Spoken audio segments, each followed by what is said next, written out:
Be free and fly.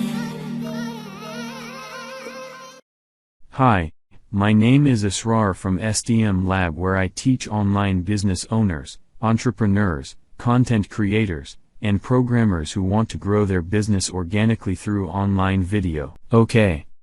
Let's start now. Open Google Chrome or any browser you have. Search Remove BG in Google Chrome.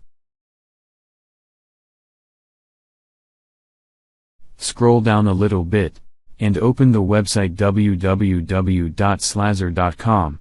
You can find the link in the video description. Click on the button Upload Image.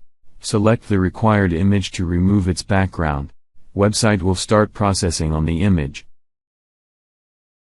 You can see the difference in your original image and removed background image. Click on the button Download to download the image. Open the image.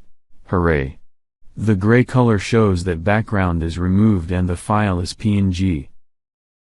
That's it for this video. If you have learned a new skill by watching this video, then subscribe to STM Lab and hit the bell icon to turn on the notifications, so you will not skip my future videos. Thank you. Goodbye.